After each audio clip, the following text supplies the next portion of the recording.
Good morning, Mark Soderberg with ADM Investor Services with your morning egg market update. A quiet trade overnight across the egg space with very limited price movement as the trade awaits. The USDA production and supply and demand data this Friday.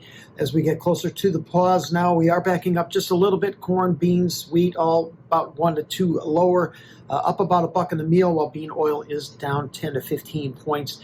Yesterday's crop progress and condition reports were in line with expectations as both corn and soybean conditions slipped 1% to 68% and 64% respectively. Corn ratings remain the highest since 2016. 95% of the crop is in the dough stage. 74% of it has dented, while 25% is mature. That's all in line with recent history. Harvest progress was reported at 4% versus 5% a year ago, and the 5-year average of 3%. Bean ratings are now in line with a year ago. 97% of the crop is setting pods, while 21% has begun to shed leaves, both in line with recent history as well. While there is expected to be scattered rains over the northwestern half of the corn and soybean belt this week, dry conditions across the southeast half as temperatures build to above normal readings. This will help speed up the maturation process and also help with early harvest efforts. Spring wheat harvest advanced 13% to 85% complete. That's versus 83% a year ago, and the 5-year average of 84%. Winter wheat plantings are at 5%, matching the pace from a year ago and just below the 5-year average of 6%. Expectations for Friday's USDA production reports are out. According to Reuters poll, the average production estimate for this year's corn crop is 16.516 billion bushels. That's down 226 million from August. The average yield works out to 186.2 bushels an acre. Still a record high, although below the 188.8 from last month. My forecast, I've got production at 16,410 million.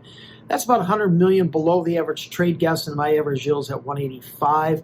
I've got old crop ending stocks falling 20 million bushels to 1.285 billion. It's near the very low end of the range of expectations, and below the average guess, which is looking for an uptick in stocks to 1.311 billion bushels. The average guess on new crop stocks is just over 2 billion bushels versus the 2.117 last month. My stocks forecast at 1.815 is also amongst the lowest in the range of estimates. For beans, the average production estimate is 4.271 billion, down just over 20 million from last month. Average yield of 53.3 versus a 53.6 in August. My forecast just a hair below that, 4.26 billion, average yield 53.2. I've got old crop ending stocks slipping 15 million bushels to 315. That's versus the average trade guess of just down a couple million bushels. And I've got new crop stocks down to 275 million bushels, also down 15 million from August. The USDA will not update wheat production this week, holding off to the small grain summary here at the end of the month.